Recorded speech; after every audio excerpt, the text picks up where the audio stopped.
Evening, Victor. Hi, Rick. Hi, Lisa. Hi, Louisa. Brenda.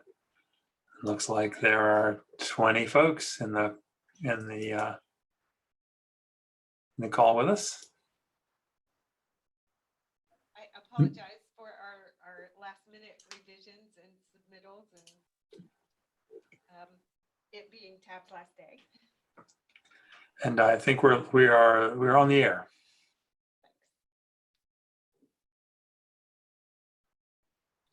Yep. Louisa, have you had a chance to save a backup copy of the presentation materials to the server, or your? I have. I just saved one. Just Very in good. case, you know, Great. my computer crashes, others All right. may proceed. The 23 people listening to me say that to you know that they probably heard me say before, we always try to have a backup for every backup. Mm-hmm.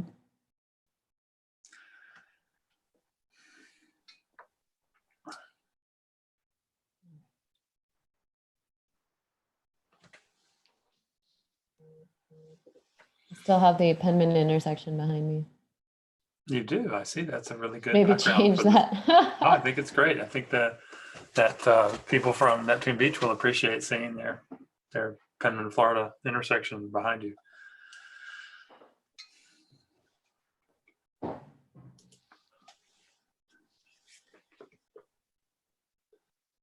Local news at 6.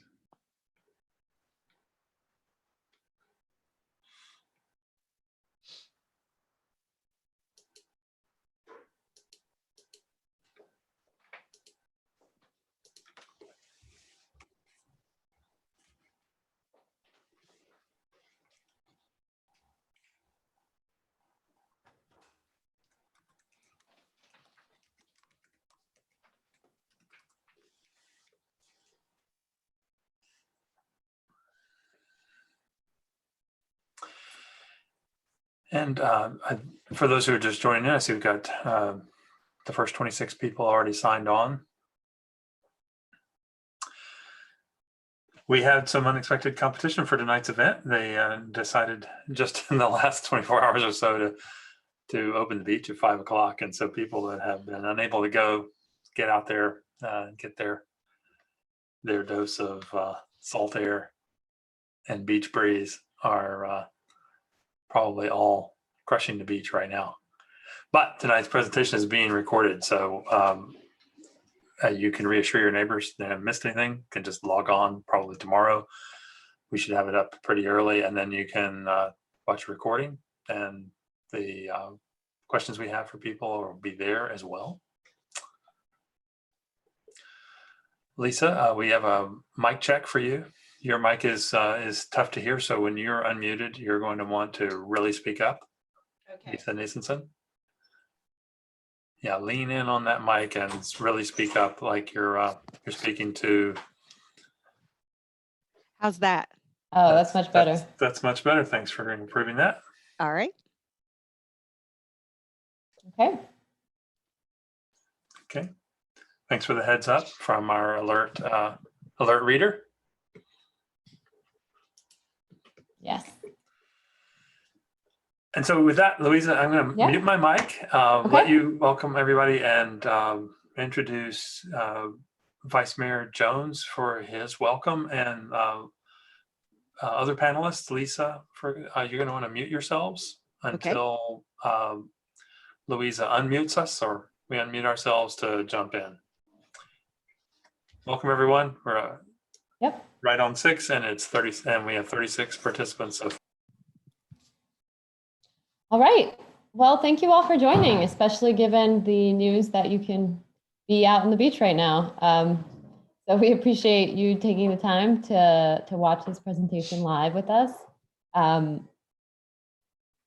ahead and get started. I want to call on Vice Mayor Jones to just say a few words to kind of kick off the end of this week-long charrette that we've been doing. You can unmute yourself, and maybe I have to do it for you. Let me make sure. Here we go. All right, Vice Mayor, you should be able to talk now. Can you hear me? Yep, we can hear you. Thank you very much. Again, I want to personally thank everybody. Well, first of all, I want to know how many people are at the beach right now. That would be the best thing. How many people have their phones with them at the beach and are doing it and multitasking.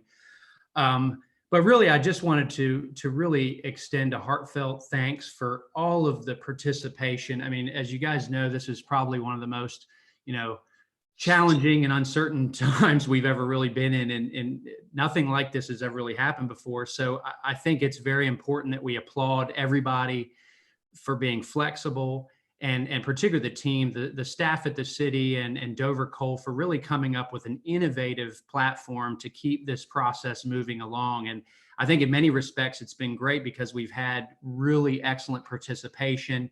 And I think it shows how adaptable we can be through a process like this. And yet, despite the fact that, obviously we'd all like to be together in the same room, having this conversation, being able to do this as well and engage and provide our input and feedback on a new platform is still quite valuable.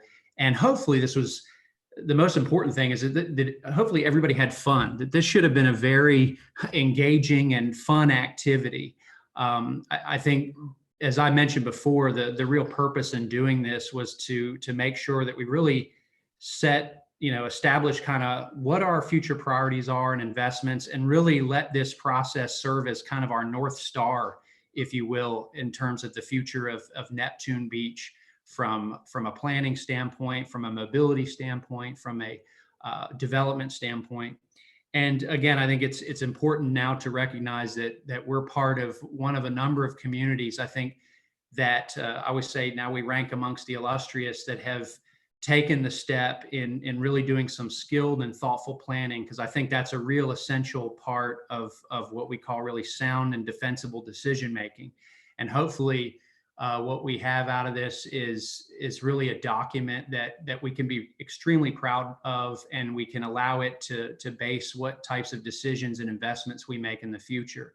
But with that, I think, again, I'm going to turn it back over to our team here to guide you through the process. And I do want to also caveat that some of the amazing concepts that you see here, nothing is set in stone here. This is really just an exercise in being creative and looking at some of the things, taking the feedback that all of the folks have provided over the past couple of, well, not only this week, but also during our face-to-face kickoff meeting, and really synthesizing all those unique ideas and looking at the opportunities. And so what you're going to see tonight are really just some really draft types of concepts. Nothing is set in stone. And there's going to be a lot of opportunity to continue to provide more feedback and tweak this vision document. Again, this is your plan, and we want to make sure that we get it right. And so with that, I'm going to turn it back over to Louisa to guide everybody through the presentation. Thank you. Thank you, Vice Mayor. With that, we'll go ahead and get started. A reminder that this meeting, like all of our public meetings, is being recorded. You can check back on our virtual Charrette Hub tomorrow to watch it. I also want to let everyone know that the two previous public meetings on Monday and Wednesday are both available now on the website as well. So you can go watch those whenever you have a second. Please share it with anyone you know who maybe wanted to join, but felt that the beach was calling their name, and who can blame them for that. So, let people know that this is available to them. This meeting is set up as a webinar, similar to the workshop we had on Wednesday. So you can click the Q&A button on your Zoom toolbar window, and you can write a question, and our panelists will be answering them as much as they can throughout the meeting. We don't want to take up a lot of your time because we have a lot of material to present to you today. So we will be answering them in writing. The ones we don't get to during the meeting, we'll follow up with those. So I'm going to do a quick introduction, see where we are in the timeline. We're going to look at some of the summary of the big ideas we heard on Monday, and then go through our actual draft, capital D draft, initial recommendations that, were from ideas that we heard from the community. So we're Dover Coal and Partners. We're working with the team, a broader team that includes WGI, who are looking at smart mobility options for the city, as well as hall planning and engineering, our transportation engineers. Full Florida-based team. We're right halfway in our process. We're sticking to the schedule despite what are uncertain circumstances, but still charging ahead, and we'll still on track to have a draft plan presentation sometime in June, and our final plan sometime in August. We already had our neighborhood workshops in February, where we visited the 3 different areas of Neptune Beach to do interactive exercises with the community. This week, we had a number of events. We are now in our final event, the work in progress presentation. For those of you who are new, welcome to the process. I just want to remind people that this is part 1 of a 3-phase process, about 2 years of work in Neptune Beach. So we're working right now on the community vision plan, and that will serve as the foundation when we go to phase 2 and 3 to update the city's comprehensive plan and update the land development code. So this virtual charrette, this week of intensive workshops with people and with stakeholders and technical meetings and all of that had to happen in a virtual format. So here you can see some of the highlights we had throughout the week of our team working on tablets to draw sketches, working with Zoom to have technical meetings, doing live streaming. We had a number of tools available. You can see some examples of that. People talking to us with the planner, live streaming all of our open design studio and all of our public meetings, and then also using social media to advertise all of the events. At our kickoff on Monday night, the video for which you can see on our website, we did a presentation like this one and then broke out into individual Zoom rooms. Here you can see Joe Coles was our facilitator in that room, and everyone kind of chatting and having a good time. So it was a nice way to connect with people on Monday night. This is our participant count so far. We're still going back and tallying these, especially with the live streaming. You know, we haven't checked yet who's been watching the videos. They haven't been up for very long, but we'll be monitoring how many people are actually watching these meetings after the fact as well. But we've gotten a lot of good participation. A lot of people stopped by our open design studios and had some one-on-one conversations. So it was great to see. All of this input is going to be refined over the next couple of months, and will make its way into the draft plan. But nothing is final at this point, as Vice Mayor Jones said. So let's do a quick poll to see who's in the room, as we always like to do. I'm going to launch a poll. You're going to see just a couple of questions. Those of you who join with the Zoom app will be able to answer them, and then we'll take a look at the answers together, and I'll be reading those out as well. So I'm going ahead and launching the poll. Should see a pop-up window, which you can move around. Question number 1, have you attended any of the previous public meetings, including the January project kickoff, February neighborhood workshops, or any of the virtual charrette events? What neighborhood, your options are yes or no. Second question, what neighborhood do you live in Neptune Beach? East of 3rd Street, between Penman Road and 3rd, west of Penman Road. I live in one of the other beaches communities. I live in the city of Jacksonville, or I don't live in the greater Jacksonville area. And finally, how old are you?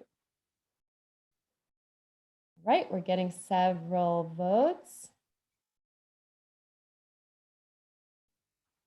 About 50% of the people who have the ability to participate in the poll have answered.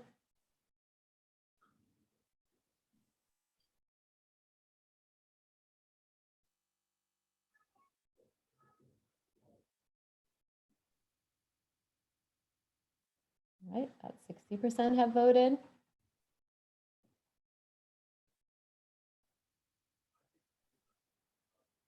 Okay, seems to be a lull. 9, okay, a couple more.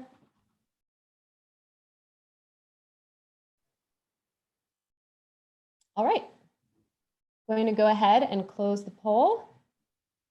And again, these are feeler questions.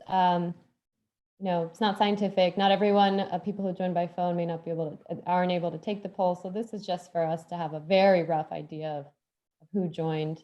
So it looks like most people on our call today who were able to respond have gone to at least one of the other public meetings. So that's great. Welcome back. Thanks for sticking with it.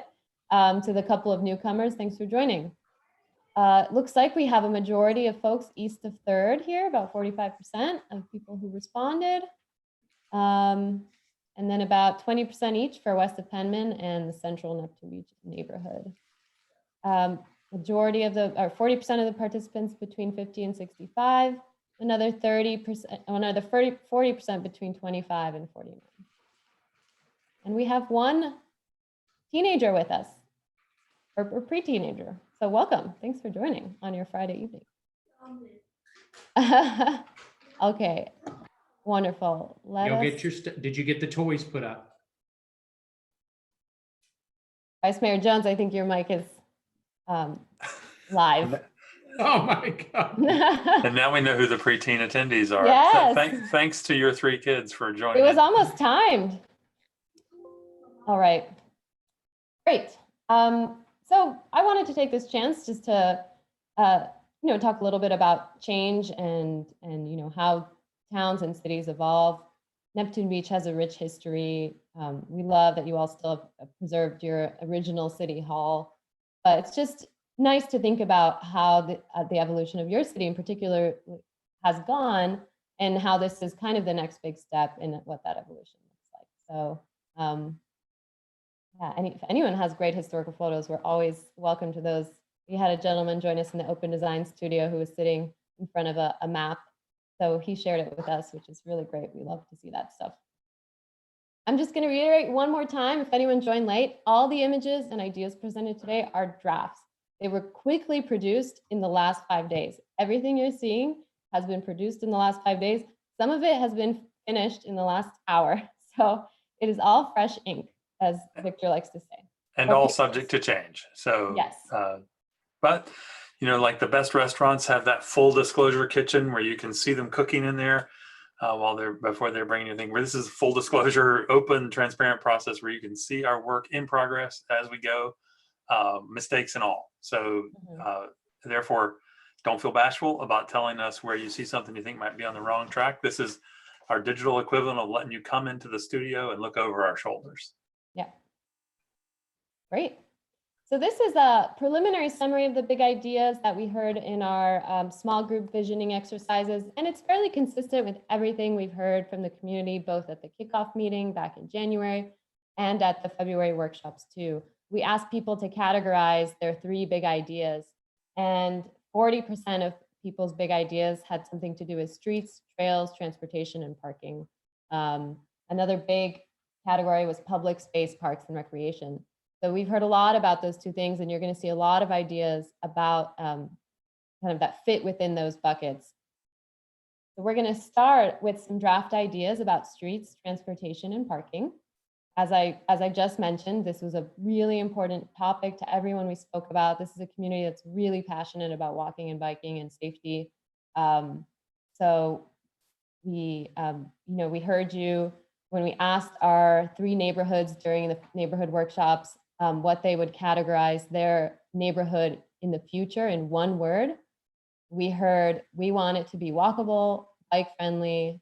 We want more walkability, in addition to all the things that it already is: charming, peaceful, beautiful, family oriented. So we asked what kinds of mobility options people like the most when we gave them several different options. And overwhelmingly, the ones that were the most popular are the slow moving, safe modes, such as, separated multi-use paths, nature trails, slow electric, privately operated shuttles, and, separated cycle tracks and mobility lanes. So there's definitely been a lot of consensus around mobility, which is great, and bikeability and walkability. So we asked people on Monday night, okay, we need to get into more specifics. We want to know, where are the places that we should be walking and biking and skateboarding that's separated from cars? What should that network look like? So with that, I'm going to introduce Lisa Nissensen from WGI. Lisa, let me know when you want to go to the next slide. Right here, we have our draft summary input map on mobility. Okay, good evening, everyone, and I'm so glad you were able to join us. What we tried to do is over the past couple of months, actually, just go around Neptune Beach, gather information, talk to people, and we tried to condense everything in this one map that looks a little bit crazy, but we wanted to let you know that we heard what you said. And these, of course, doesn't represent every single comment we got, but big buckets of comments on which intersections need improvement, where you want to cross, how you want to build this network. So next slide, please.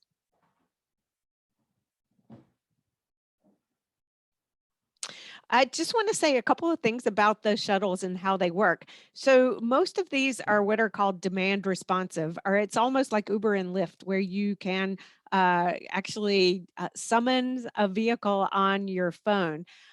These different shuttles actually don't follow any particular route like public transit, but rather they will come to you or at least close to you to pick you up and take you to a destination. So that's why you don't see shuttle routes on the maps per se. But we do expect that they can link the various destinations.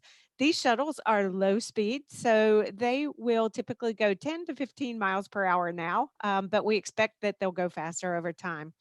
We had a lot of people ask us about, well, what does it take to get an automated shuttle? And around the state, we are one of the tops in getting pilots. And so, how can we help Neptune Beach pick some routes that are pilot projects where you'll be able to test it and which sorts of trips are the best?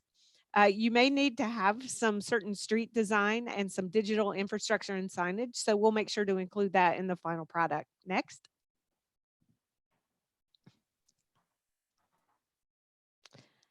We also are paying attention to parking. We understand that there is a parking study underway and that a lot of the street work we are going to work on has additional and future parking implications. But the ones we wanted to point out are possible location for garages. We got a lot of input on the necessity for beach parking.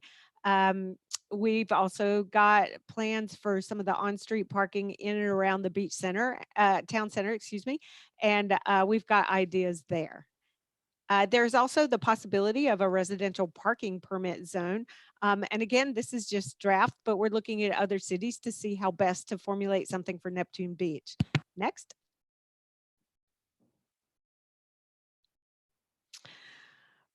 We were also wondering about the parking garage of the future because now the state of the practice is parking is sort of in flux where we, of course, right now we have low demand, but as soon as we reopen up, we expect to have high demand.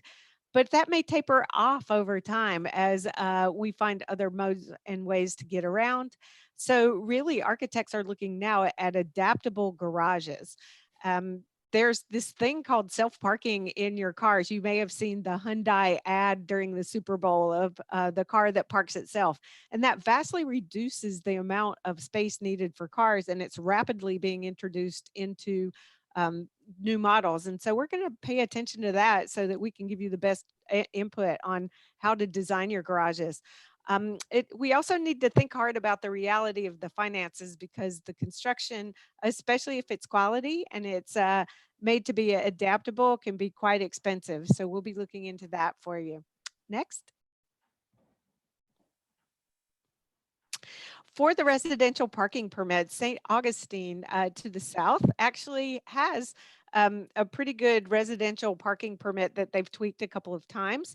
Some of the features there are they allow Park Now cards for the residents. So if residents wanted to be able to pay at the meters at the beach's town center, for example, that would be made easier. In the controlled areas in St. Augustine, residents can apply for 2 residential permits or their decals that go on the car.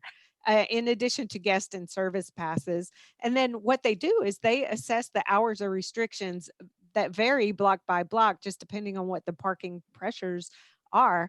And then multifamily may be included on a case by case basis. Next, please. Lisa, I also just want to reiterate because that we have a couple of new people who joined us that Sure. this meeting was set up as a webinar. So if you have any questions, please hit the Q&A button on your Zoom control. That way we have a record and a log of all the questions we received.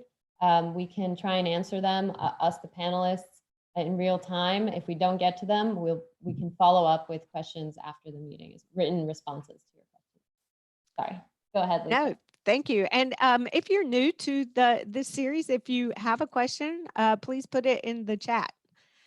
In the Q&A. Or the Q&A, I'm so sorry. So now we're going through a series of maps. I just want to give you a heads up. And what this represents is how the comments and all of the things that we studied over the past couple of months are coming together.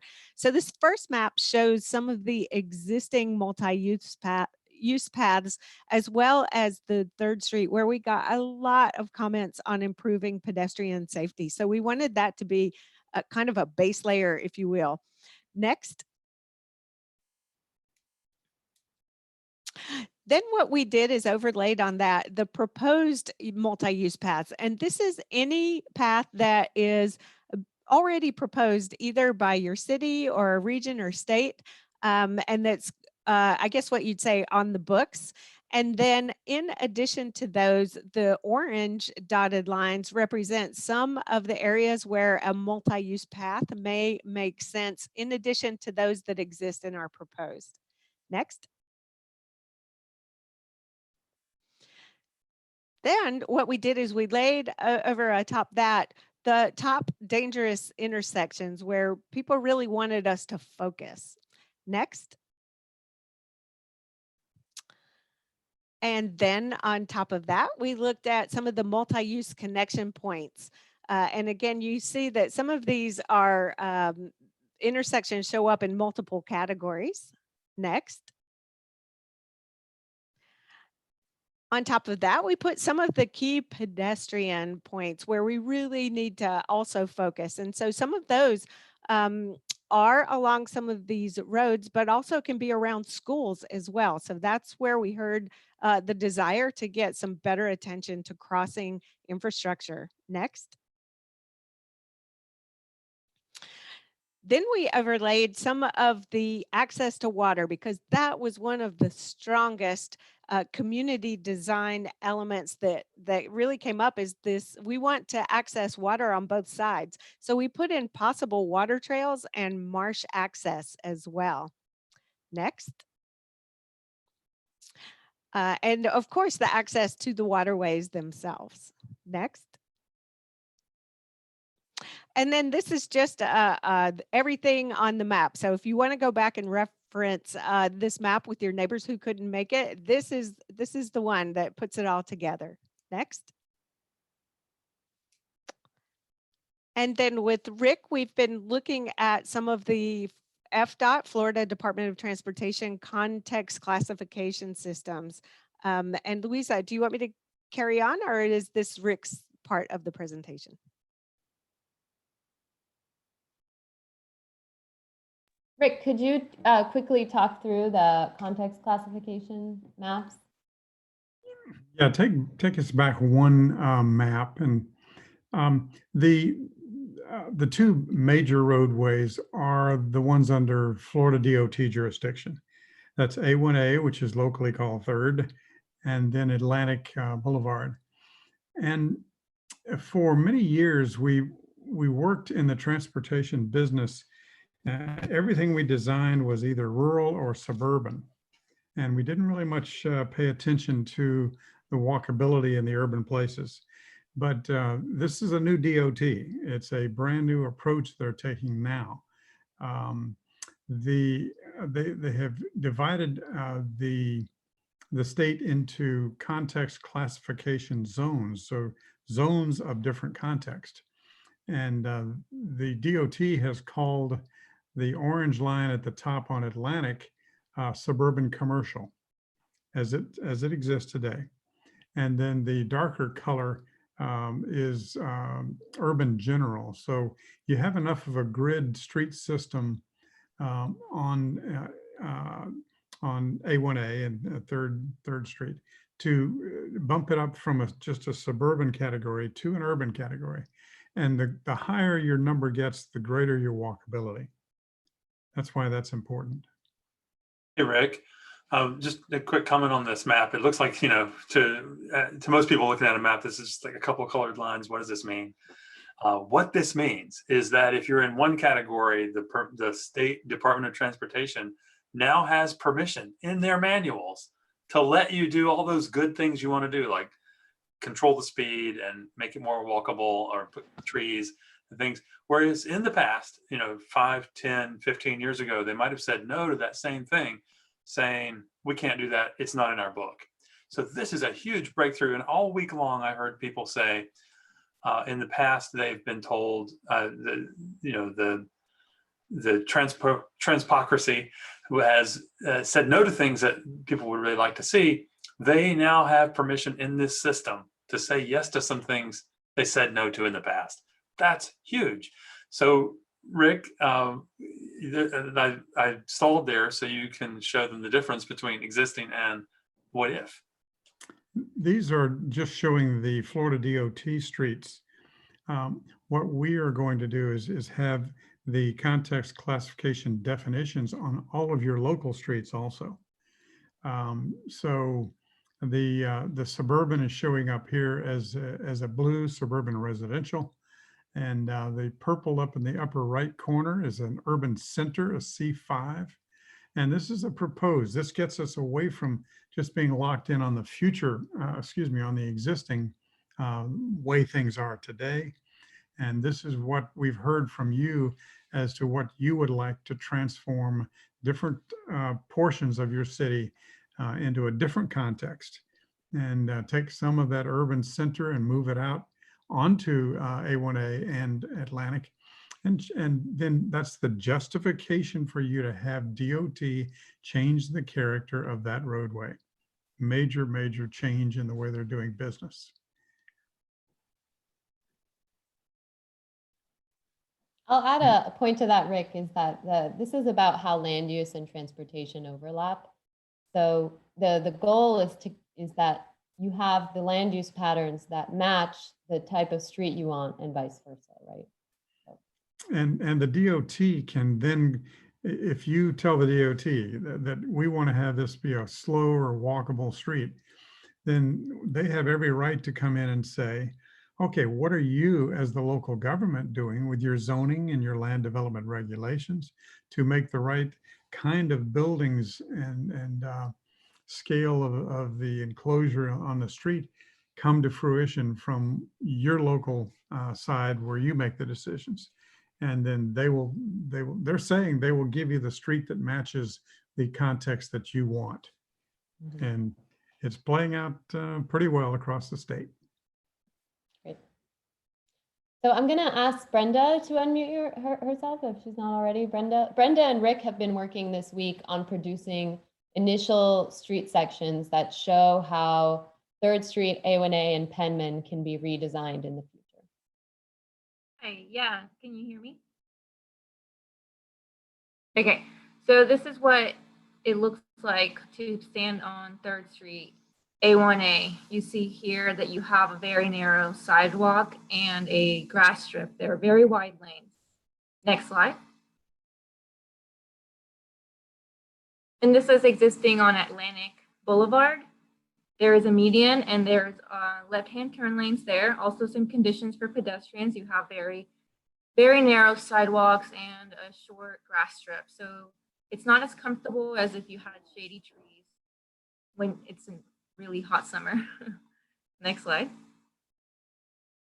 So we started with some sketches. It all starts with an idea. We start sketching. It's all very, very rough. So this is what we showed at our pinups, and we all talk about it and we decide whether these are good ideas or not. As you can see, there are many alternatives. There's A option and then a B option, and then sometimes there's a C option. So we work through that and as a group, and we decide what best fits the streets. Next slide. So this is just modeling the existing conditions for 3rd Street. Again, you have a very narrow sidewalk and you have on-street parking. This is looking southbound. You have a median and very wide lanes, which makes traffic go really fast, even though there's a speed limit of 35 miles per hour. Next slide. Very similar conditions for Atlantic Boulevard. This is looking westbound. You have a nice median there, but you have most of the street is dedicated to the vehicular traffic. Next slide.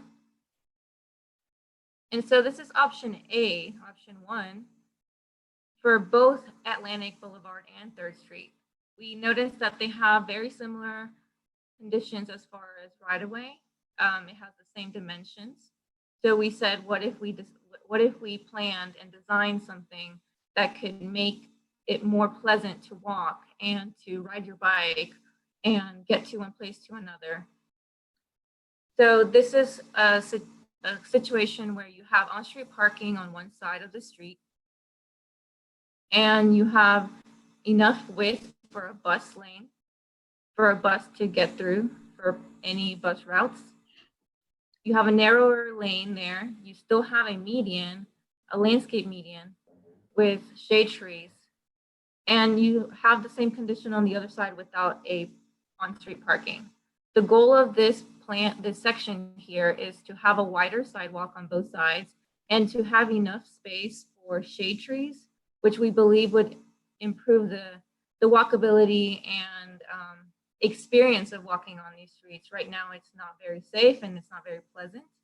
So landscaping that nicely would really improve that and give it some character as well. Next slide. So this is option 2. So what we're doing here is we're removing that on-street parking, and we're. Hey, Brenda. That's Yeah. the quick thing. We're getting some complaints about your mic. Folks Oh, are having sorry. a hard time hearing you. Yeah. So I think it seems to cut in and out a little bit. So if I could, Rick, could you jump in here? Your mic seems to be coming through a little more solid. Okay. And just help, if you don't mind, Brenda, just let Rick's mic take it and describe the difference between the options. Just one more time. And Louisa, would you back up one slide? I'm watching the chat and the Q&A for these cues from people who are having technical difficulties. Thank you, Brenda. All right, Rick, we're going to ask Louisa to back it up a slide, and then you'll need to turn around and face your camera and just do, if you don't mind, repeat what Brenda was just going through, the difference between the options, and just in the simplest terms so we can go through. Thank you. In the past, as Brenda mentioned, the vegetation has been gathered together in the central median, and it's really against the rules for the pedestrians to even walk anywhere near that vegetation. And so we've studied cities in hundreds and hundreds of locations, and so we know what conditions are really conducive for people to get out and walk. And so let's go to the next slide. And you'll see the change. Look at the shade, look at the feeling of enclosure that you get. And these conditions, when they're put in, the people just appear. If there's any economic vitality in the city, which you certainly have, the people will get out and use these areas. The buses on the outside edge, that's the least amount of width they like to use in the city transit, is 11 feet. And that what we do is take every half a foot that we can and make sure the pedestrians will be happier with the way we use the width of the roadway. A 10-foot lane may sound small, but a 12-foot lane is one they use on the interstate highway system, which is way too much for regular driving by people in a walkable place like this. And the parking we keep on one side, it would be to help support some of the commercial activity.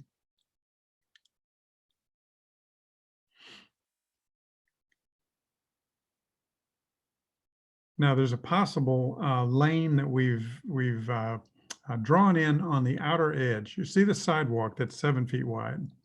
And then there's a 6-foot mobility lane. We don't call it a bike lane. We don't call it a jogging lane. We say mobility because in the next 5 years, we professionals even don't understand what new modes might be used. It could there could be an electric scooter revolution. There could be something invented that we're not familiar with yet. So that mobility lane is going to be specified for vehicles under 10 miles per hour, under 15 miles per hour, or some limit on the speed. And because when you have the same group of speeds that people are traveling, that's what makes it safe. What many of you have probably thought, I really don't want a bicycle out there on those fast moving state highway lanes. And you're very wise to think that for your own safety.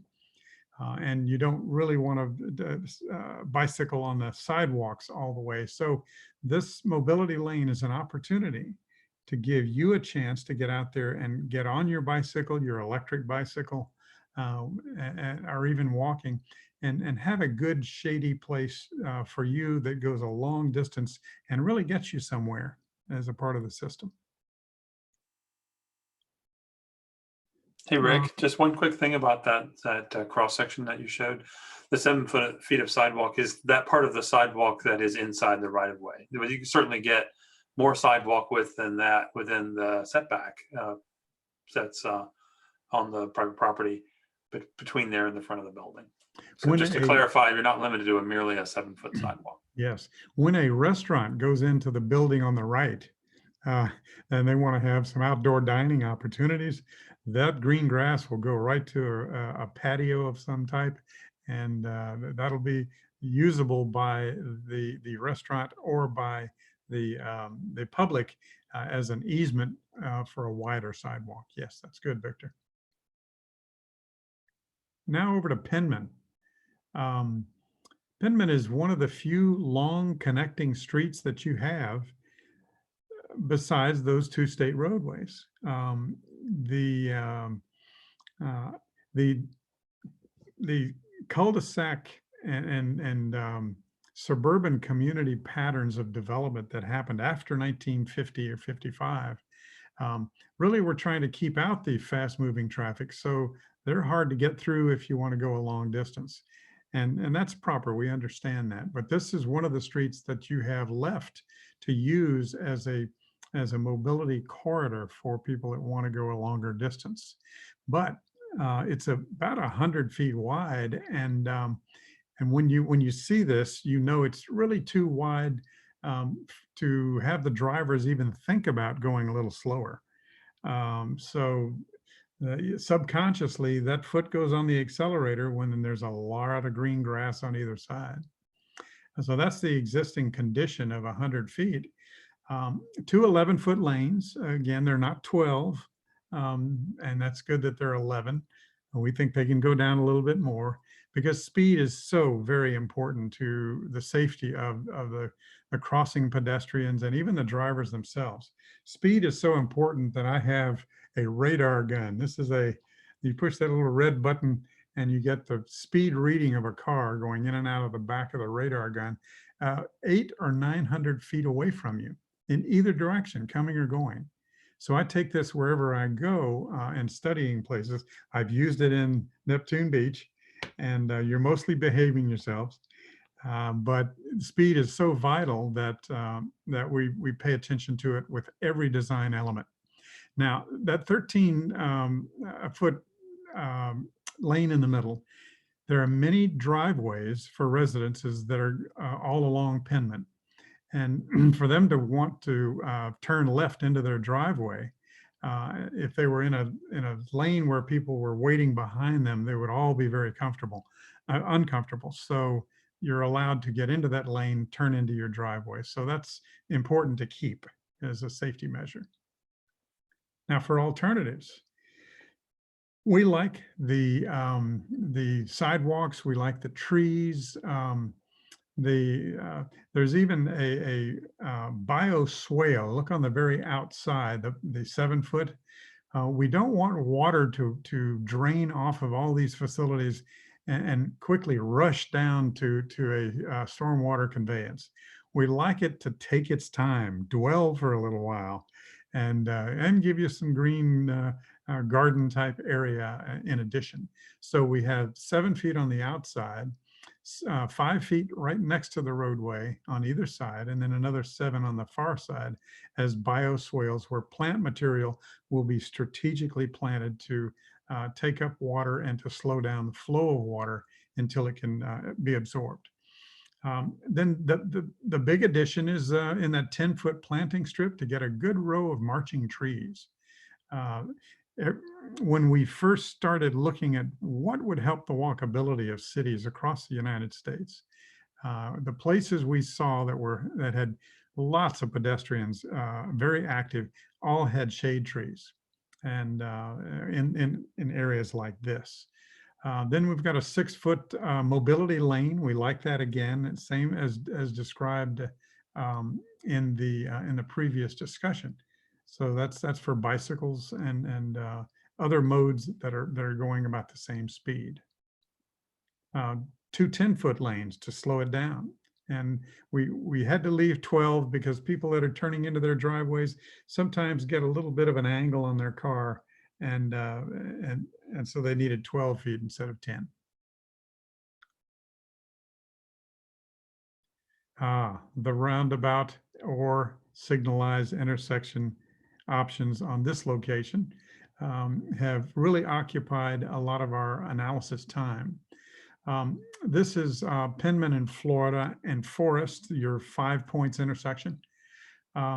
It's a very important junction for those long arterial roadways or collector roadways that serve the entire area. So it's important for them to stay relatively uncongested, but you do want the pedestrians moving across these crosswalks as they travel down the long approach roadways. Speed, as I said, very important. My speed gun again. You should get one of these if you're at all interested in safety. And you go to a meeting anywhere you go and you say, you know, this is our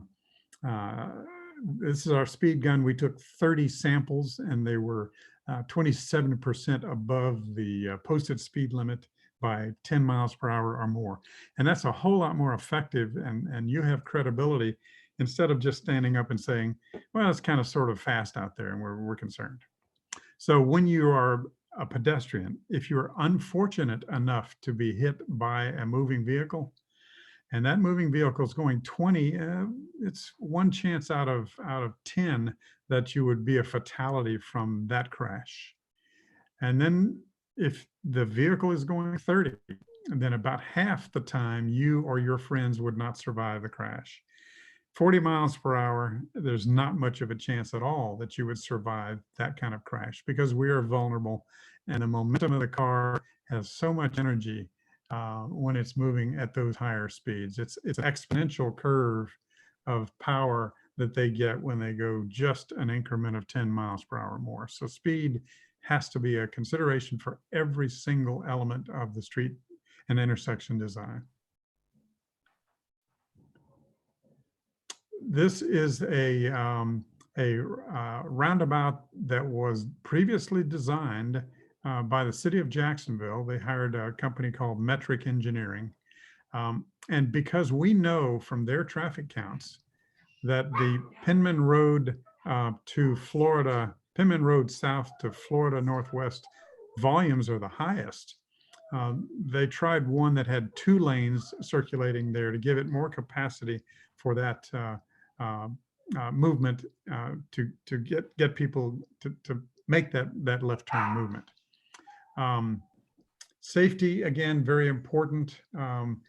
With a roundabout, with any roundabout, your high speeds are lowered. You can't run the middle of this roundabout.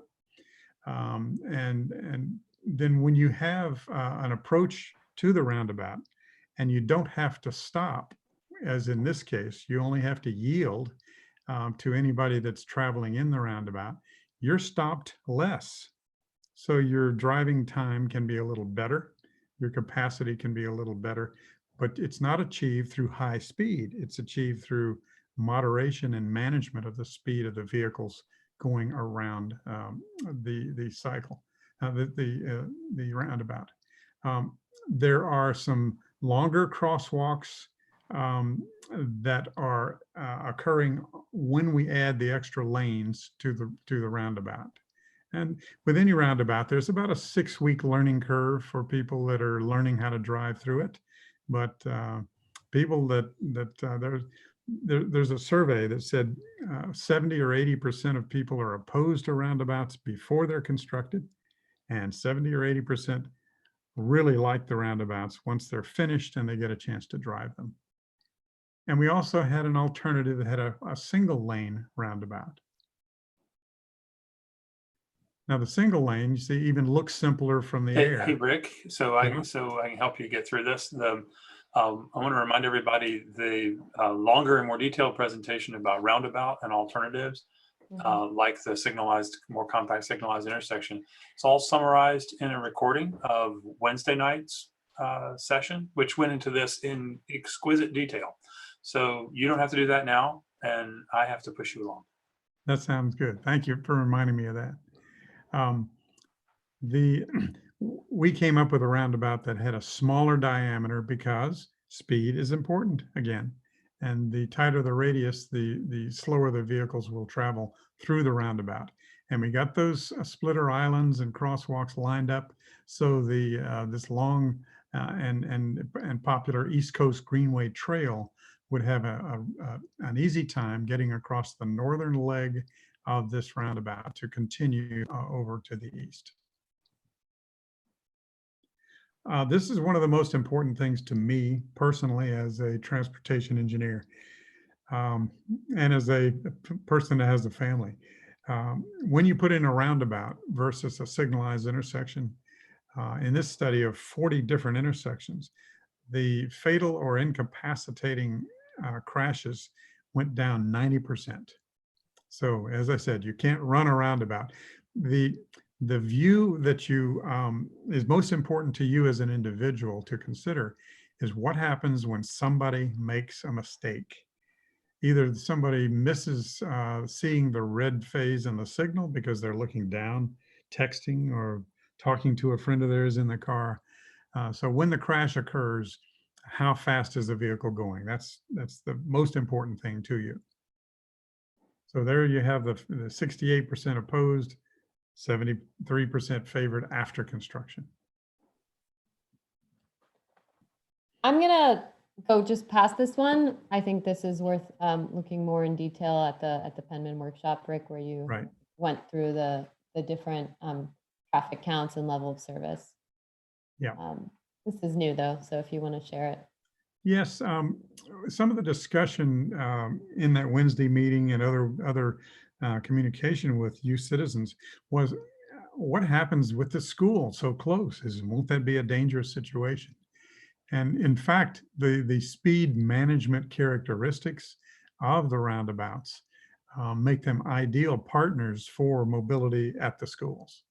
And this is one, it's the Fruitville Elementary School in Sarasota. And there are 2 roundabouts. In fact, the building with the blue roof on it is a church. And then the other building with the red and the gray building roofs are a fairly large elementary school. And boy, the kids get out and there's a crossing guard generally like the one you have now at this intersection at Florida and Penman. And they help people across the crosswalks at the roundabout. But it's just a safer thing for the kids. And here's another one in North Carolina, roundabout right next to a school grounds, and that leads to all the other residential areas. So it's a very safe situation. Now there are ADA requirements. That's the ADA. Victor?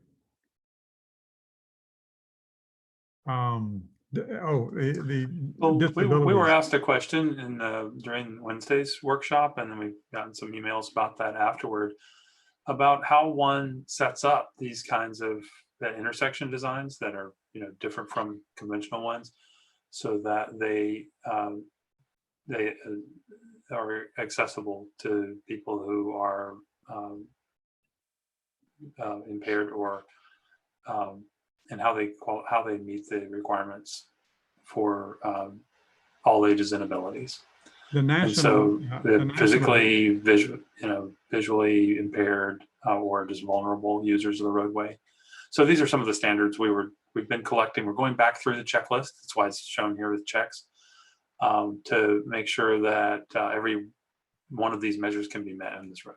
It's the American with Disabilities Act, ADA, and so they're consciously and diligently looking for ways to make sure that our less mobile portion of our population, sight impaired and physically impaired, get across our roadways. And roundabouts treat these folks very, very well. What they say is if you're crossing a single lane, which you would for each of these splitter islands crosswalks, that you don't need to go the extra mile of having an audio signal with a push button that tells you if there are drivers moving through the roundabout. But mainly you put up signs that notify all of the drivers that they must be aware that it's state law that you stop when a person is in the crosswalk. Now, we also wanted to give a good amount of time to the option of keeping the traffic signals operating at this intersection. We did notice that the crosswalks were a little far apart, and we've drawn an option that has them closer together, so you have shorter traffic signal times. And so this is the alternative that we have sketched out, that if you decide to go with a non-roundabout option, this is one way to improve the intersection of Florida and Penman. I'm quickly going to go through just the visualizations of those two options, the single lane roundabout and then the improved signalized intersection. So here you can see the existing conditions at the intersection of Florida Boulevard and Penman. This direction is south on Penman Road. Over here, it's north on Penman Road. This way is northwest on Florida Boulevard. And here in the corner, you have Forest. So this again is the existing condition. Here's option one with a single lane roundabout. We see that we've put in a signature tree, a number of other items. Here you can see the ADA tactile pavers that let the sight impaired know when they're approaching an area with vehicles.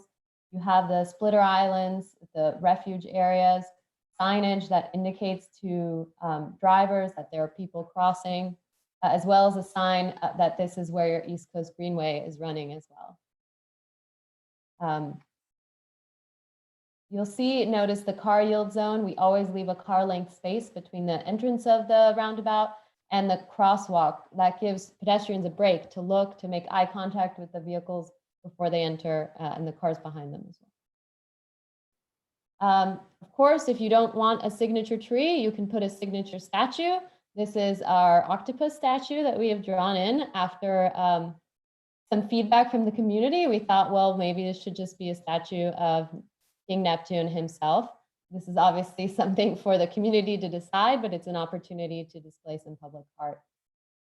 This is back to the existing conditions, so we can show you the second option, which is the improved signalized intersection. You can see these different islands and dedicated right turn lanes that we've created, and how we've actually pushed the intersection and made it much smaller. Actually added pavers to the intersection that gives a tactile difference for drivers. They know they're going over these rumbly pavers, that this is a slow area.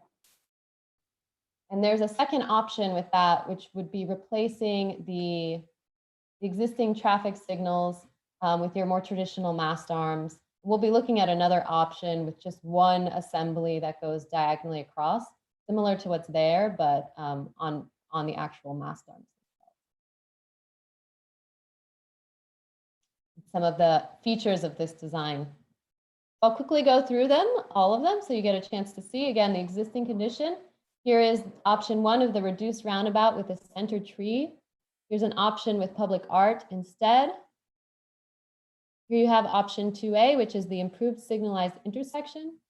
And then the same intersection, but with the mast arms added and the new traffic signals. Wonderful. So now we're going to go on to sustainability, recreation, and open space.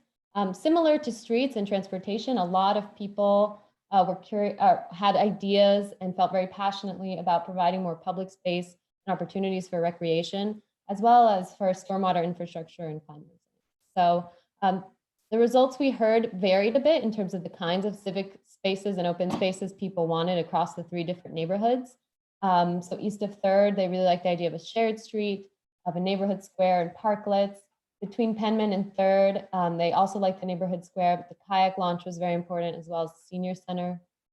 And then west of Penman, they really liked the recreational facilities like the kayak launch, the beach boardwalk, and a marsh walk. The senior center was also very important. So Sue Zhang, one of our designers, has been focusing specifically on areas for new trails, ways to put in water access, and different streetscapes and gateway elements that are harmonious with nature. So she's collected all the ideas we heard in our maps and in our virtual maps on Monday night. And she's put together a draft map to kind of locate where these different places could be. And so that includes opportunities for kayak launches that you see here, opportunity for potential new marsh walk along here and here. And we're still exploring which one is the most feasible. But these are possible locations. Also for a pocket park or an improved park here at the end of Forest and at the end of Seagate. And also what we call these gateway improvements. So areas where that can just really be enhanced with a new signature public space. Oh, there's also a fishing spot. This is new that she added. That's in a pond that would go across with this canal trail. So we heard a lot about this canal trail, and Sue looked into it in more detail of what that trail could look like.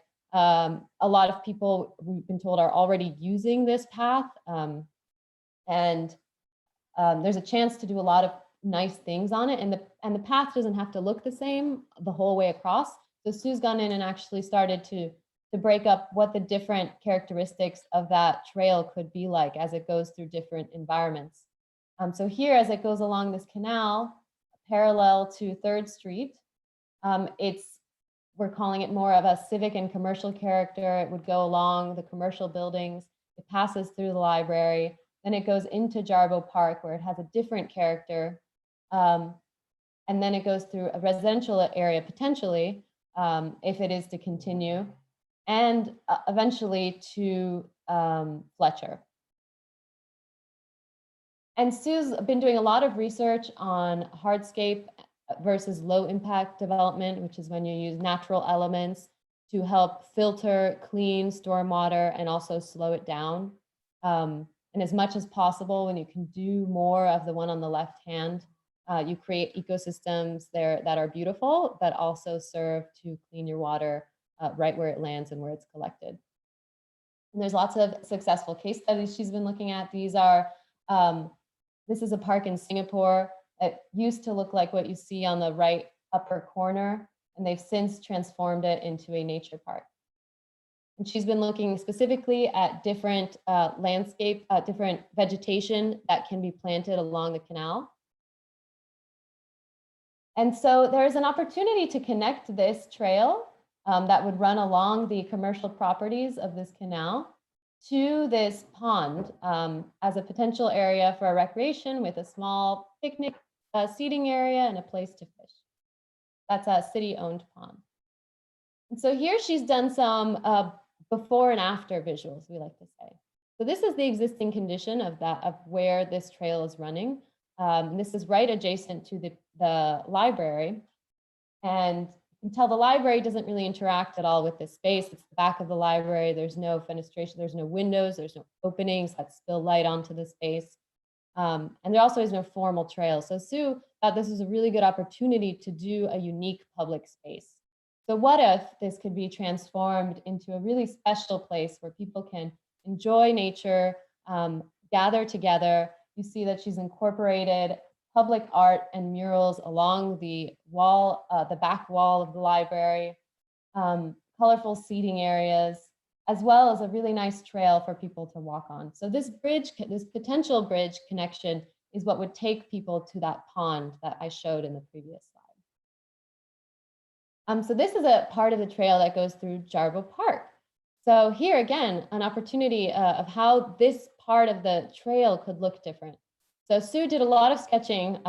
She was trying to figure out how this would work and what plants she wanted to use and what the different elements would be, a floating leaf area, a grass zone.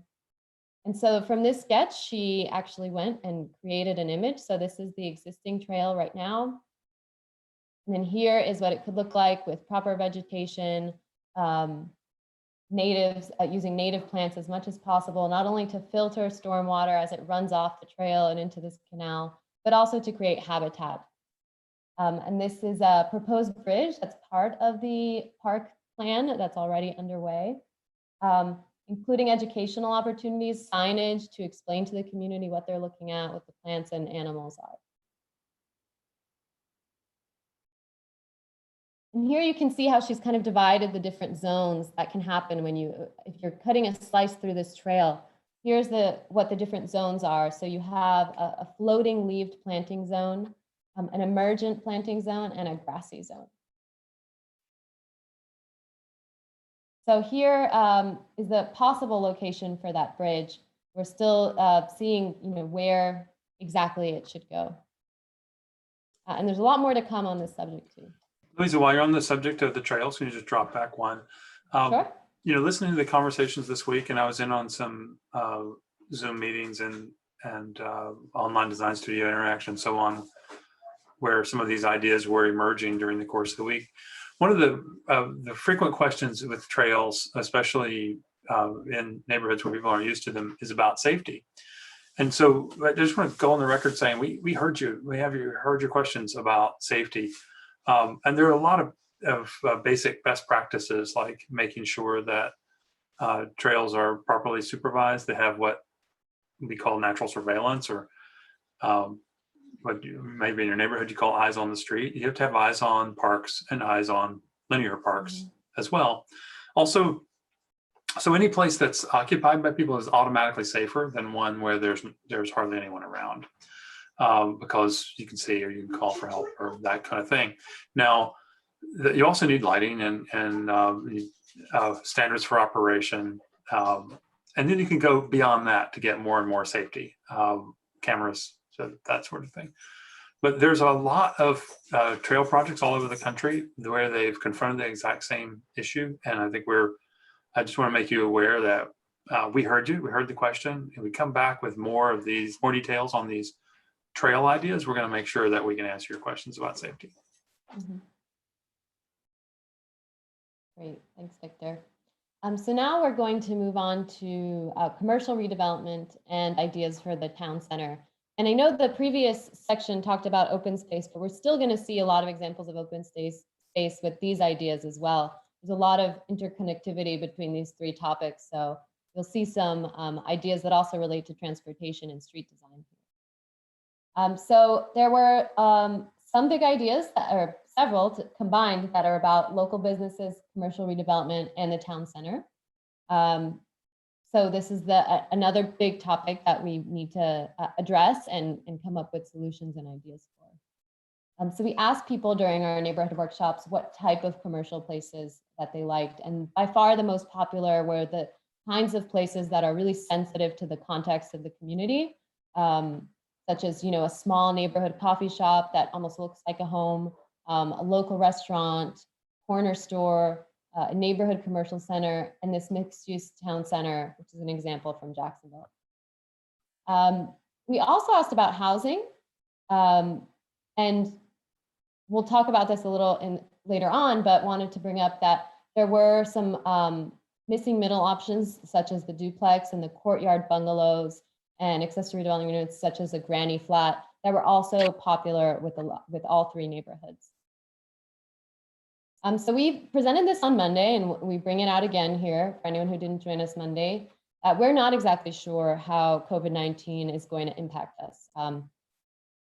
But we do know that it right now, or we don't know how long those impacts will last. We do know for the moment that what we're hearing from the professionals is that all types of real estate will take a hit.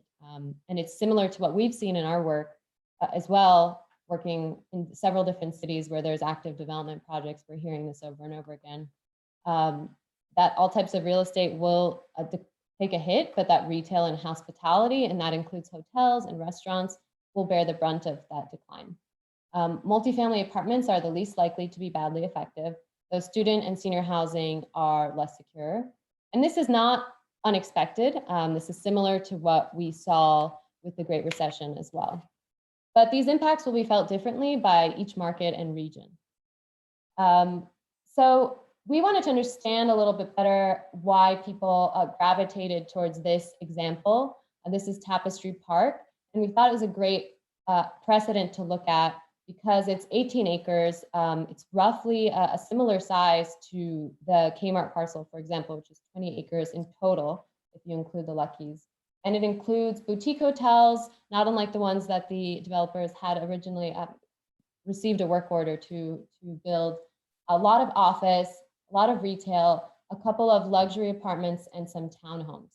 So we're going to show some examples, and we heard from a lot of people that they don't want to see apartments at all. Some people said, you know, we don't mind seeing apartments, but a few small buildings or some apartments over a few shops would be okay.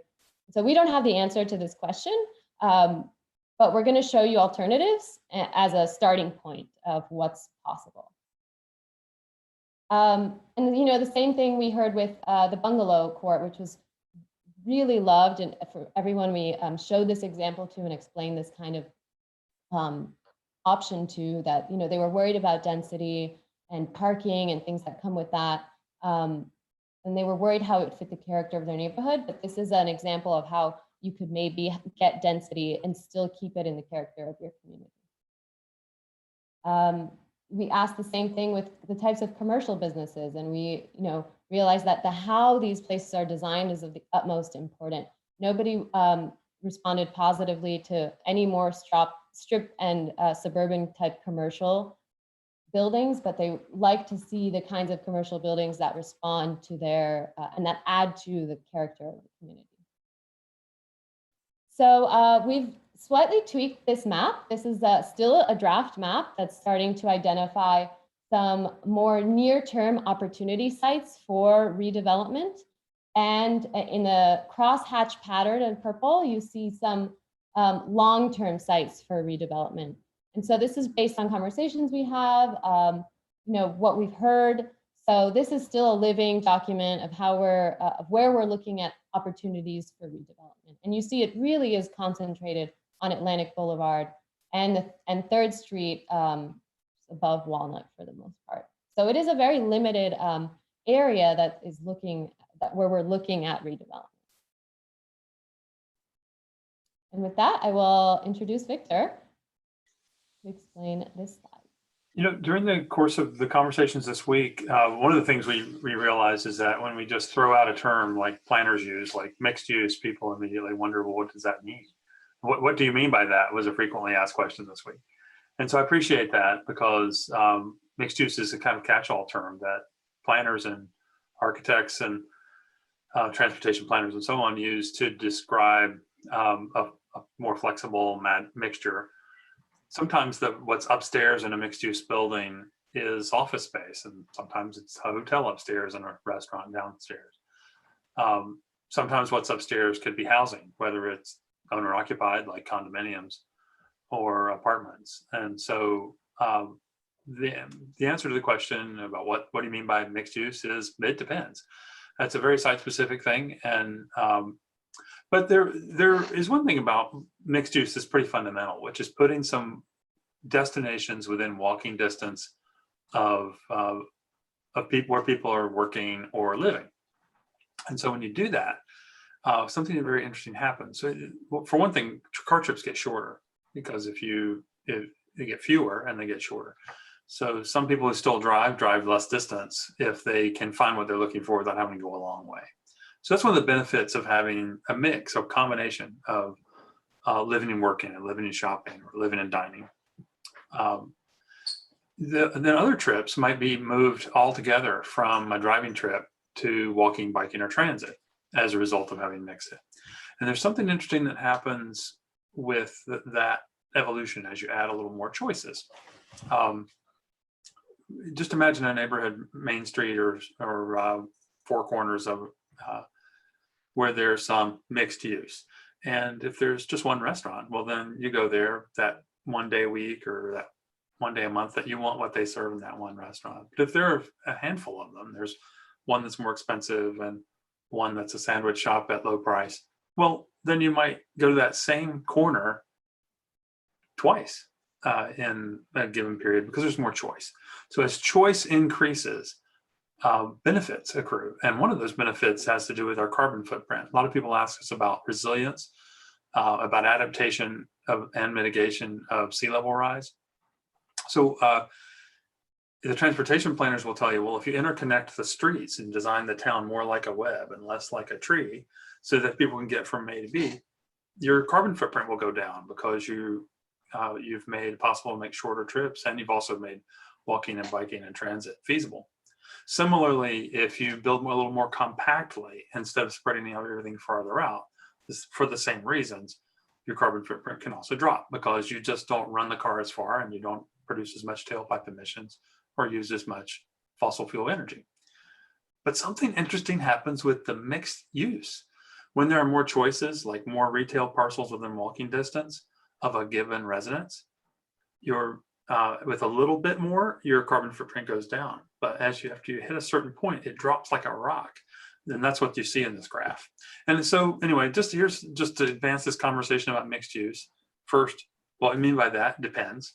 And then mixed use has benefits. So here's a slide which I just literally dragged straight from the Environmental Protection Agency, the EPA's own slide.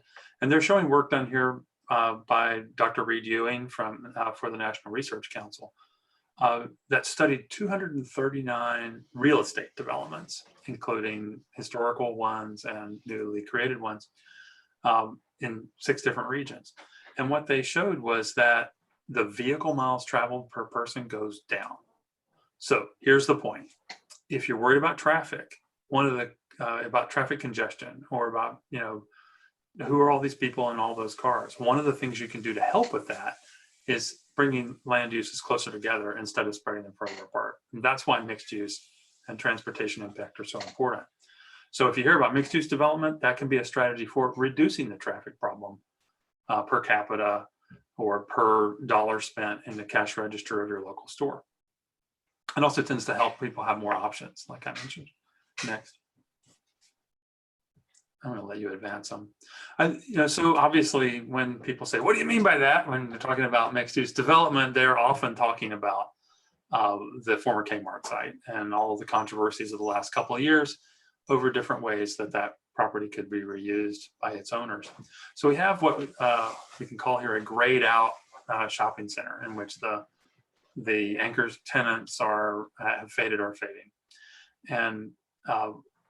And it's a big area. When you take the planning area together of the 500 Atlantic, 571, you're talking about a substantial amount of acreage in the town. So it means that there's a big canvas on which to imagine things. And maybe mixed use development would help here. Depends on what you mean by that. At the very least, it's worth examining it, because how this site turns out will affect how people see it, see the whole town in the future, and how you use the town, how it feels. So I want to say, as we look at images of it, to remember that everything we've just illustrated in the last couple of days is just starter ideas for the conversation that has to come. It's not finished. It's not. We've made some pretty cool little graphics to compare alternatives, mainly because we realized that there's going to need to be a bit of a process of elimination. Well, where you say, could you do this? Maybe. Could you do that? No, that doesn't work. And go down through the list. Now, one possibility is that, in keeping with the existing zoning on the property, that one could keep your fingers crossed and just hope that it could come roaring back to life as a shopping center, 1960s style shopping center with the parking in the front and the one-story building in the back and big retailers. Not impossible, but on a chart, which we'll make, I think we should probably put these all into a chart. I would say having this come roaring back as a shopping center of the kind it used to be is highly improbable. And some people in the real estate business would probably argue it both ways. But what you need to know about retailing is that nationally, even before the COVID-19 crisis, we've been in several years of a massive retailing contraction. And, some people call it the storefront Armageddon, the great retail real estate meltdown of America. Because for 40 years or so, we were building so much excessive square footage per person for retailing, there's too much of it. And surplus is a problem. So there's been a correction underway for a while, and accelerated by the gradual shift to online retailing. Let me say that in the last month, there's been a lot more online retailing, and people that may never have ordered something and had it delivered have tried it out for the first time in the last month while they've been confined during stay at home. And so companies that do online retailing like Amazon and Best Buy and the like, also CVS and Walgreens, are seeing a massive uptick in the number of things that are delivered straight to people's houses instead of having you come to their shopping center to do it. And that's one of the reasons we wanted to look at those ideas earlier with Lisa about the coming changes in mobility. Big parking lots like this are probably a relic that will not be necessary in the next generation in the way that they were before. So let's just walk through what some of the what ifs could be. Like if you can't do it as another Kmart because you don't have Kmart anymore, just like you don't have Sears, you don't have Circuit City, and you don't have Linens and Things, and so forth. You don't have Sports Authority. What could you do? Well, one thing that will change the prospects for this property is to get going with a refurbishment plan for A1A. On Atlantic Boulevard and 3rd Street, as you saw in some of those cross sections, we think it would be feasible to undertake a refurbishment of the street and a re-landscaping of the street, an adjustment of its cross section over time so that it was more pleasant to walk along. Can you just back that up one slide, Louisa? And so this is the before picture, existing conditions. Next slide, after. And what we've shown here is just to make the point out there, how many trees are missing, now how much more possibility of a shaded sidewalk could be created. Now, once that's done, what happens next to it? Next. Now, this is an alternative that you may not have thought of, and it has in the ranking of pros and cons and probability, it probably has a lot of cons, and probably has a medium to poor probability. But I thought we should examine it because it's been brought up several times. What if instead of driving to shopping centers, you have a lot more people making deliveries to your house, and have Amazon, who used to try and get things to you overnight, and then if you're an Amazon Prime member, say, we'll get it to you the same day. And now in most cities, you can get things within a couple of hours. Their goal is to get you the products that they sell within half an hour. So one possible reuse of this site, probably not drawn here to scale, but just to give you an idea of it, would be as some kind of last mile fulfillment center. This is a building full of robots filling orders. Big trucks come in one side, small trucks and cargo bikes and so forth, the little vans come out the other side, and they bring things the last way to home. I mentioned pros and cons. First of all, I think if a landowner were trying to compete for this use, they'd have a couple things working against them. One, it's not likely to pay very much rent. There are so many grayed out and surplus shopping centers around the region that there are a lot of other sites to choose from. And some of those options, for a second reason, are closer to things like the interstate. So it remains an open question whether this could actually be feasible. Meanwhile, in the pros and cons analysis, cons include, since it's a low rent use, it's probably also a low property value use that is not going to do a lot for the community's tax base. And depending, of course, on how it was done, how it was screened, or how it was architecturalized, might not do much for the image and character of the place either. But that's one of the kinds of things that happens to these shopping centers these days. And you may have been watching the headlines and realized that Amazon, for one, has recently been buying shopping centers in the Jacksonville area just for this sort of thing. Next. Now, here's another option, which we've just done in a kind of color-coded way here first, that developers in the past called lifestyle centers. And a lot of these were built around the country over the last 20 years. Not many are being built now, and that's an important thing to realize. But lifestyle center is like a shopping mall, except outdoor, and like a strip shopping center, except it has a walkable street scene. The buildings are kind of tucked up. Restaurants and small stores can face a street or public space, and the parking is generally behind. And then, so here's a scenario, just a made up make-believe scenario in a way, in which part of the existing buildings are reused to house some new anchor, whatever that might turn out to be. Part of the existing buildings are demolished to make room for more parking. And then what's built out in the former parking lot is a combination of 1- and 2-story buildings, maybe some office space upstairs, restaurants and things like that on the ground level.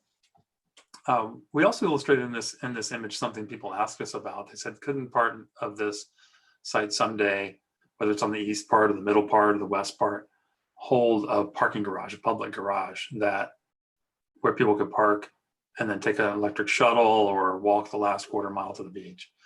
So that's illustrated here for just kind of a what if scenario. Can you go to the next one? Here we kind of take the colors off where the pink color meant retail, and just what such a thing how it might look. Now, probability, pros and cons. Probability low. Like I said, a lot of these were built over the last 20 years around America. You probably know of a couple of examples in town. Not many are being built now. Why? Well, first, there's that retail Armageddon I talked about. This is a retail-led reuse strategy for the site. And anything retail-led is going to be a question, at least for the coming period. It could be that if you waited long enough for the market to evolve, for retailing to evolve, and for the economy of the town to evolve, maybe some reuse like this would work. And the key to that is if you waited long enough. We don't know how long you might have to wait, how long the property might sit fenced and vacant while waiting for some creative reuse. So probability not too good. Pros and cons. Well, pros, something like this, if it were doable, would be doable without a big controversy over its apartments, because the illustration doesn't show any apartments. And we realize that that's a toxic, politically toxic word for whatever reason. And Neptune Beach, that a lot of people listen carefully to see if you're going to suggest apartments, and then that's what they hear about. They want to know whether you're doing that or not. Well, something like this wouldn't require apartments. So in the pro column, could be built with and proposed without having to confront without having to run a political campaign to succeed in getting rezoning to permit it.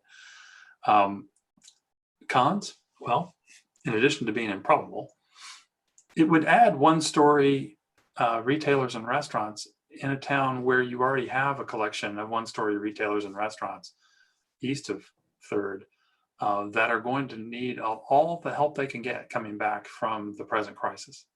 And so it raises the question whether adding so much more of that and hoping to sponge up retail customers with this much retail square footage would actually be a big benefit to the beach's town center. That's one of the kinds of things that could be investigated and quantified further. Take it one more. Louisa, forward one. There you go. Okay. So here's an out-of-the-box, completely different option. And if you like this option, then give our illustrator James Doherty credit for it. If you hate this option, you can blame it on me because I suggested it. And honestly, just to be really clear here, what I'm about to describe wasn't suggested in our public meetings. I just thought it up and said, why don't we try this?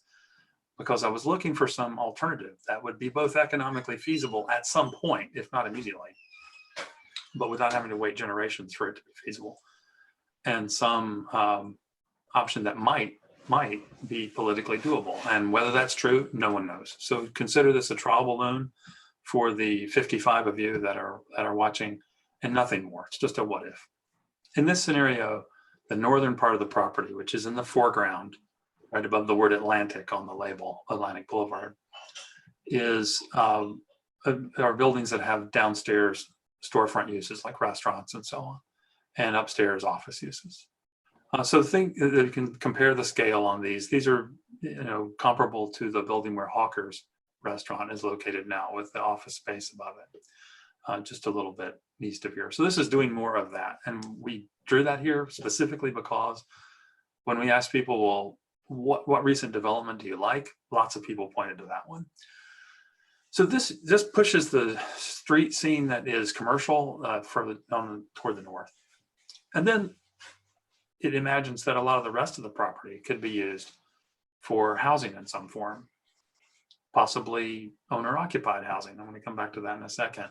If that helps resolve some of the qualms about rental apartments that we've heard expressed, and maybe some combination of the two. Remember that the city doesn't have the authority to require that a given residential unit be used only for an owner-occupant. That's not done in zoning. That's a case where a municipality's hands are very much tied by the law, by the case law, by fair housing law, and so on. So the city regulates how tall it can be, how many units per acre it can be, how much parking there is, where the building is positioned on its lot. The city doesn't regulate whether a given dwelling unit is used for rentals or for ownership. You might be able to do some combination of the two, but remember, coming into recession, it's hard to anticipate doing well financially for any developer with owner-occupied luxury housing. We would have to wait until the economy dramatically improves, and the down cycle, where likely that the economists are heading into, has ended, and we're on some sort of uptick and going forward. Can you just advance one slide? I'll take the colors off. It went the wrong way. Go the other way. There you go. So this is that same scene I showed you with the orange on it, just taking the colors off. And what you're seeing illustrated here is the idea that it might be possible to, instead of trying to do bigger and bigger buildings that have bigger and bigger footprints, to try to achieve some kind of economy of scale. Like the Kmart, for example, doesn't pay a lot of rent per square foot. It has a lot of square feet. This goes the other direction, and it says, what if we envisioned building a collection of smaller buildings rather than a handful of bigger buildings? And that, of course, suggests higher prices and luxury, which is both pro and con. But in this scenario, that southern third of the property, let's say, or southern half, depending on where you draw the line, is used for predominantly housing uses. And those could be, like most of Neptune Beach, a combination that includes houses, single family detached houses, probably bigger, grander ones that are closer together, and not too terribly many of those, because the market for those over the next 20 years will also shrink. It can include duplexes, which is like a big house, but has 2 units in it. And that's something so common east of 3rd and between 3rd and the beach, that we thought you might be able to use a pattern like the one you see here to reflect the historical pattern. It could include small cottages. You can point to a couple of there toward the back. It could include larger buildings. It could include live-work combinations. It could include the accessory dwelling units, or granny flats, as they were called in a spasm of political incorrectness. We don't call them that anymore. That's a gender-biased term. They're accessory dwelling units, but that's the small in-laws quarters or granny flat outbuilding with a dwelling in it that you talked about earlier. It could include row houses, like are shown here around the square in the middle of the picture. Those are great because they have narrow lots, but they produce a lot of dignity toward the street. So these are housing options, right? And it can include small multifamily buildings. We've illustrated a few places here where in among the houses in a comparable scale, a small number of multifamily buildings can be created against, it's conceivable those could be owner occupied. You could even have a property owners association or a homeowners group like you would with a condo, managing how those are operated. This is just thinking, and I'll you go forward one more, I'll show you a couple of additional details. One more slide. Yeah, right here in the middle of the picture is an example of one of those bigger buildings fit in among the smaller ones. That C-shaped building in the middle of your screen is of a size that would work for a small assisted living housing building, for example. Not a big one, not a huge complex, but part of a continuum of care. And in the very corner of your screen, you can see the hint of something you might have picked up on in the earlier shot, which is that parking structure. So there, we are not selling this. I'm just saying it's an idea. I wonder if it might be possible to add the numbers up and have it work. And I can tell you for sure, no one knows. We haven't done the numbers. We haven't tried to see how many units per acre would fit. We haven't tried to see whether there's an existing zoning category that could be used or modified to use for something like this. It's simply a new alternative besides the previous ones that everybody has given so much thought to, but haven't worked out. So, like I said, conversation started. Now go to the next slide, if you don't mind, Louisa, and I'll just speed through this. Zooming out a little bit, I look at this map and I realize that the beach is town center east of 3rd on the right side of your screen, and the big shopping center area west of 3rd that we were just talking about are really all parts of the same community. They are two important neighborhoods. They are certainly visually different. They grew up at different times. But in the end, you're all in this together. There must be some way to weave these two sides of the town better together, particularly if you're going to want pedestrians to make their way back and forth across 3rd. So go to the next one. First, here's that initial what if that illustrates the idea that Atlantic and 3rd should be upgraded. What if instead of being the most forgettable, least attractive streets in the town, they were modified with tree lines and better architecture along them over time, so that they were proud signature corridors, like gateways to the neighborhoods that you were proud to take your visitors or down as they approached your house. That's an idea why that transportation stuff you heard earlier from Rick is so important. On the eastern end of Atlantic, what if that last block east of 3rd was made like a plaza instead of like a street that's not quite a street? What if it were like a public space that had outdoor dining and had, invited the redevelopment of the motel that's on the south side of the block, south side of Atlantic, between 1st and the beach? That I think the eventual redevelopment of that motel is inevitable. So it'd be a good time now to think, when that happens, how can we make it fit in and join up with the historical buildings, with Pete's Bar, with the Hawkers buildings and so on as part of a scene. And then you see we shaded in a special section of 1st itself, wondering if maybe 1st it could undergo another round of streetscape improvements that would allow it, for example, to go from a street with curb and gutter to a curbless street, and from time to time closed to traffic at certain times of the day or days of the week. Step in the direction of a request we heard from a number of people, which is make more of the town center pedestrian first. Some said pedestrian only, but at least pedestrian dominated. And of course, if that works, you could expand from there over time. Go to the next one. Now, here's putting those two ideas that you just heard together. One for west of 3rd, where there are some new buildings built in the former parking lot, or maybe one more slide.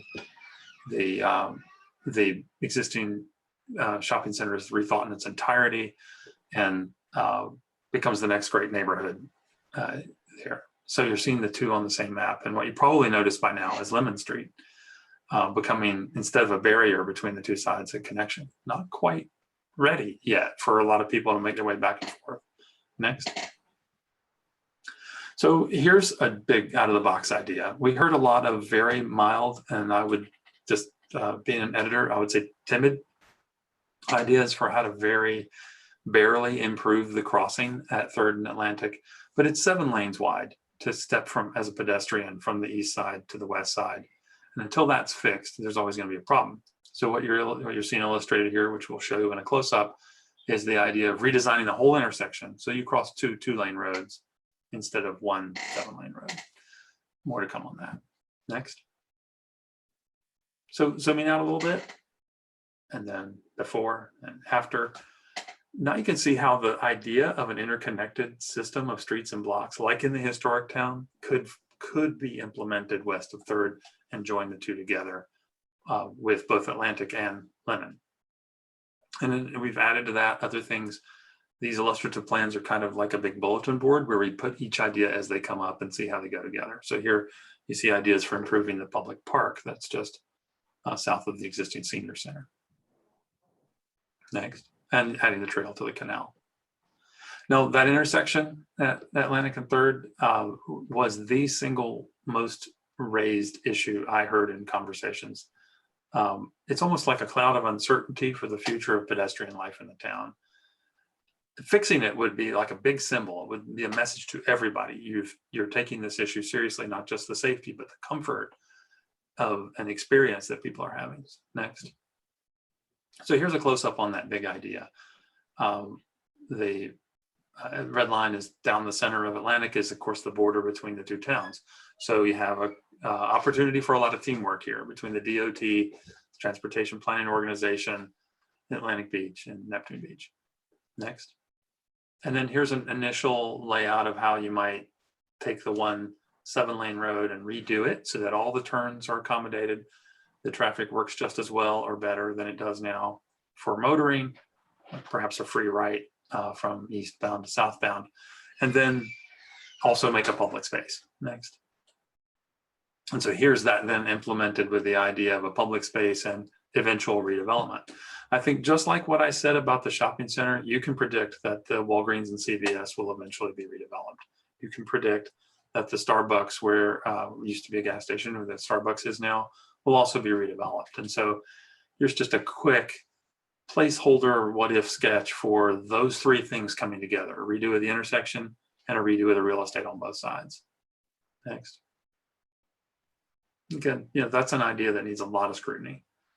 But it does remind us to look back at the historic pattern of the town. And that doesn't just apply here in the town center. It applies in other parts of town as well. Like here, for example, is a piece of the old historic plat. And can you put your cursor on Atlantic Boulevard and Florida Boulevard so they can see how historically that was originally imagined, where Mayport, Florida come together? Mm-hmm. Now go to the next one. In other words, your historic town is interconnected street network, blocks that are subdivided into parcels and lots that have individual development projects on them. And that goes together in an interconnected pattern. So then we looked over at the phenomenal, changing, interesting area where the Brewhound dog park has been recently created. This is an older aerial photograph, so we just marked Brewhound for you so you can see where it goes. And then we thought, what would it be like if those philosophies were applied over on this end of Atlantic and Florida? So next. So this changes from a before to after. Now you can see the Brewhound is like it is. And then this just illustrates evolution over time of a little workplace emphasis village. The idea of new buildings that can have small amounts of office space or creative space, maker space, places where people are working and making things. Someone suggested we look at Pawleys Island and St. Simon's and other places like that as precedents for this idea of building up a village from more smaller buildings rather than fewer bigger ones. On a new street like the one in the middle of the picture, I could imagine a gallery wanting to be there because they know somebody's going to come see the dog park and they want to show off what they have. It's not inconceivable that you could see a combination of live work users here. If I have to make a prediction about 2020, it's that a whole lot of people have been working from home for the last month, and they're not going to be all that excited about going back into that long and miserable commute to downtown Jacksonville. There might be an opportunity for somebody who produces office space closer to where they live in Neptune, if they do it in a way that architecturally feels comfortable and is street oriented and friendly. And they could take somebody who's now tired of working out of their spare bedroom or their dining room table wants to get back to the office and work with some colleagues, that doesn't want to drive all the way downtown. And that's a business opportunity for workplaces in small quantities along Atlantic. Next. Louisa. Yep. Do you see the slide? Yeah, we can see it. Go right ahead. Oh, okay. So this is the last thing we're going to show you.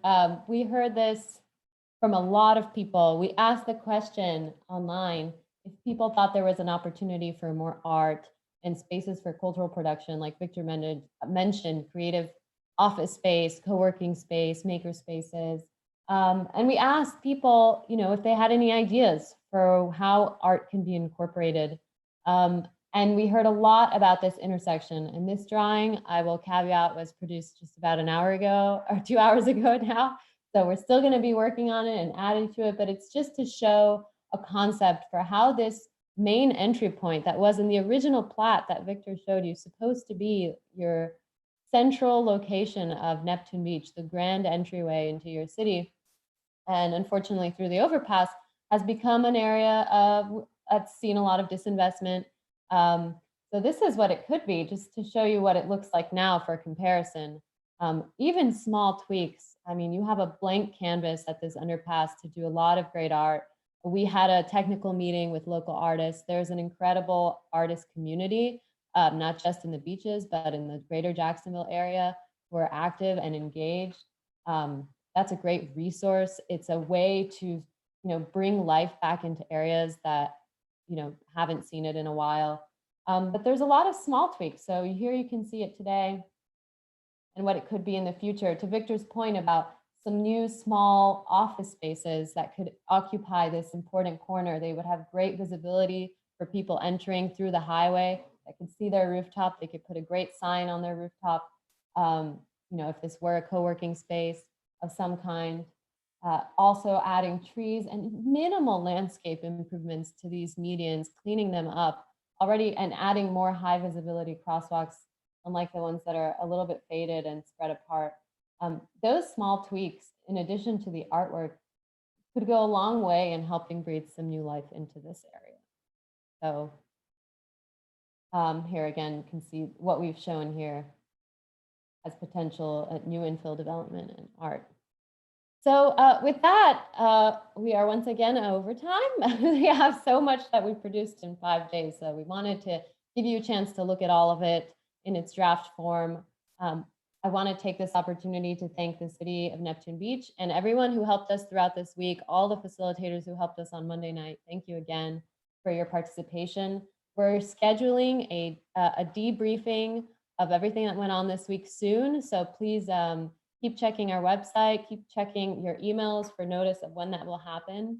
If anyone has ideas that they feel like they didn't get a chance to express, we'll be sending out an exit survey for this presentation that will give everyone a chance to tell us what they liked, what they didn't like as well. And we invite you to record a short video. You can always tag us on social media if you just want to use your phone to tell us a new idea. You tag us at NB Vision Plan and we'll be able to see it on Instagram and Facebook and Twitter. We'll be sending out an exit survey at the end of this presentation once we wrap up. And with that, I want to thank everyone. If there's any concluding remarks, Victor? Or anyone? No, I'll jump in there, but took me a minute to get the mic. Sorry, Louisa. First of all, we got a lot of great questions in the Q&A box, and we've answered some of them as we went. Lisa answered some, both in chat and comments. I've answered some. We'll get to more of them. But there's so much time ahead of us for digging deeper into this stuff, scrutinizing it some more, asking more questions. Remember, everything was marked draft. So if we didn't get to your question tonight, don't worry, there's more time, and keep asking. Then on the survey, you can also flag any important burning question that you want us to dig deeper into. One of the questions you're going to be asked is, what needs more investigation? We're trying to figure out what the promising ideas are that are worthy of more refinement. And so you can help us by filling out that survey and stay involved. There's a lot left to come.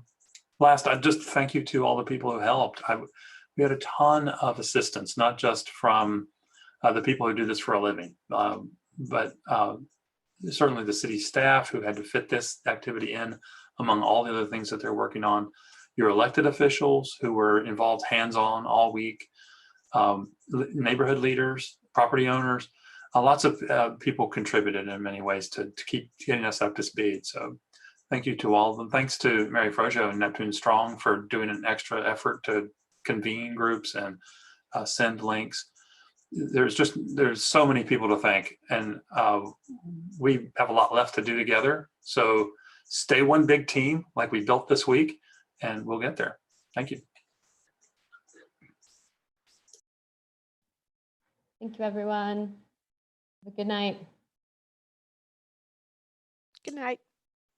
Louisa, if you could leave it on just for a second and Sure. allow people to find their link to the survey. I can finish answering a question. Sure.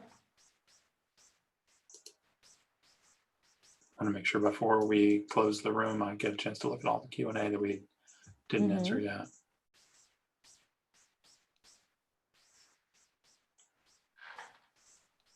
Okay, great. Good on my end. Great job, Louisa. Did you get a group photograph of a picture or two of this very interesting event going on? did. Thank you, Lisa. Thank you, Rick, Brenda, Tab, and Fred Jones, and others who contributed along the way. Great job, yay! My wife's ready to have supper. Good night, everybody. Good night. Good night. Bye-bye.